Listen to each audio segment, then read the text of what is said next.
Welcome to the Senior Health Podcast. If you're over 60, you may know the feeling, and after a meal, you should feel nourished. But instead, you feel heavy, tired, or even moody. I hear this from many of my patients, and honestly, I've felt it too. It makes me wonder, why does the gut, an organ we don't think about much, seem to have such a strong impact on energy, sleep, and even mood? Could the gut be the hidden key to health and longevity?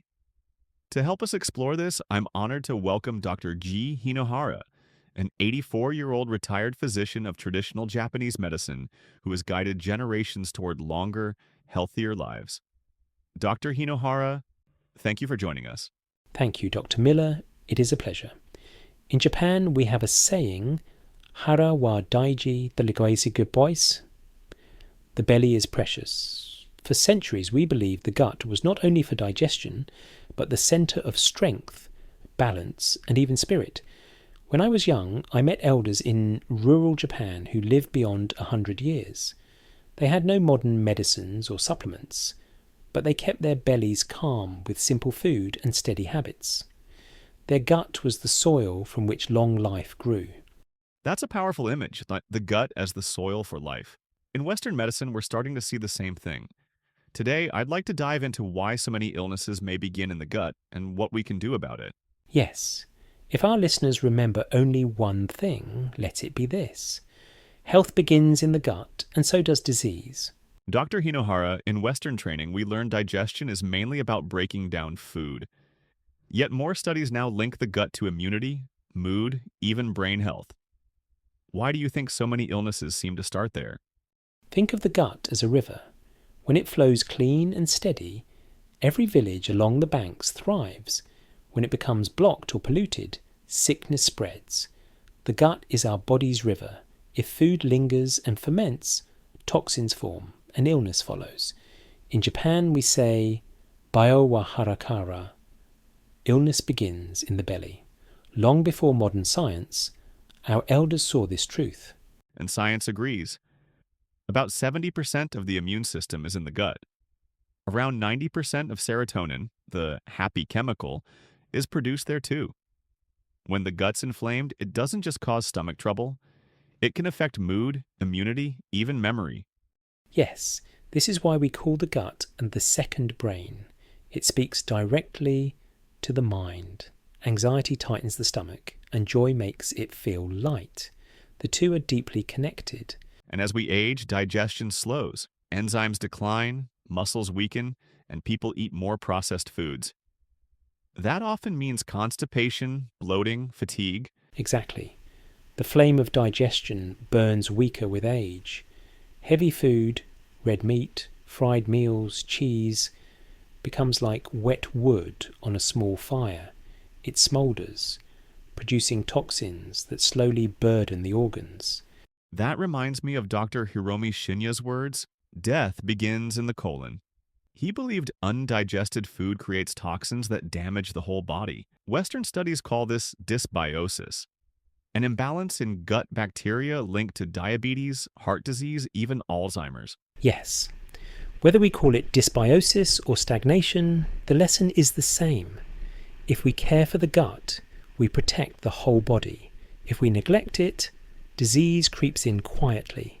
So the gut is not just about food, it's our immunity, our mood, even longevity itself. Well said.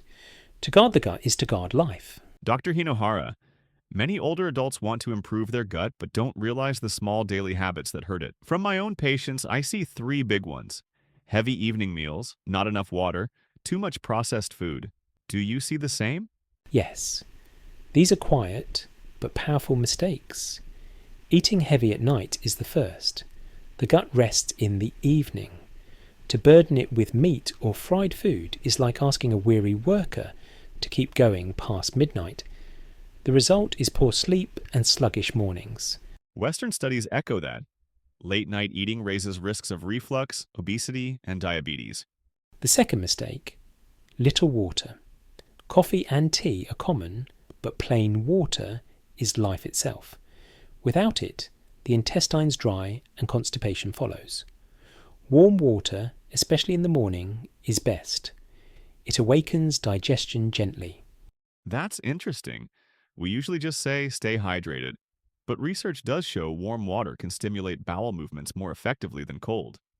The third mistake is processed food. These are like counterfeit coins. They look like food but bring no life. They confuse the gut, starve the good bacteria, and feed the bad. In long-living villages of Japan, people eat rice, vegetables, beans, fish, and naturally fermented pickles. That's exactly what Western research shows too. Processed foods increase inflammation and chronic disease risk. Yes, so if our listeners avoid late, heavy meals, drink water, and eat real food instead of packaged food, they have already begun to heal. Simple steps but powerful ones. Awareness itself is medicine. So let's turn to solutions. If someone over 60 wants to begin healing their gut, what simple practices do you recommend? Healing starts with rhythm, not force. I often suggested 4 practices: light evening meals. A bowl of soup, rice porridge, or steamed vegetables lets the gut rest at night. Warm morning water. 1 glass upon waking awakens the intestines and clears the night's stagnation. A little lemon can support the liver. Fermented foods. Miso, natto, pickled vegetables. These living foods restore balance to the gut. I called them wise elders, guiding the microbes within. Gentle movement after meals. A slow 10-minute walk helps food move along and calms the mind.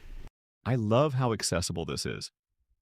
From the Western side, fermented foods support the microbiome, hydration improves bowel regularity, light dinners reduce reflux and improve sleep, and post-meal walks help regulate blood sugar.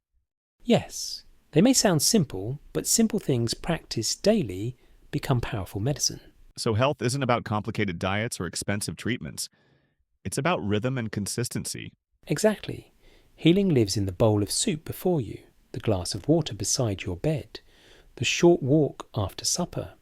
What amazes me, Dr. Hinohara, is how modern science is validating these old practices. For example, fermented foods. In the West, we talk about the microbiome, the trillions of bacteria in the gut that influence digestion, immunity, even the brain. Studies from Stanford show that people who eat more fiber and fermented foods have stronger immune systems and less inflammation. Yes, our ancestors did not know the word microbiome, but they knew miso soup or pickles kept them strong. Tradition observed what science now measures. And your advice about warm morning water. Research shows hydration upon waking improves bowel function and kidney health. Lemon water stimulates digestion too. We say warm water is like a gentle sunrise for the belly. Cold water shocks it,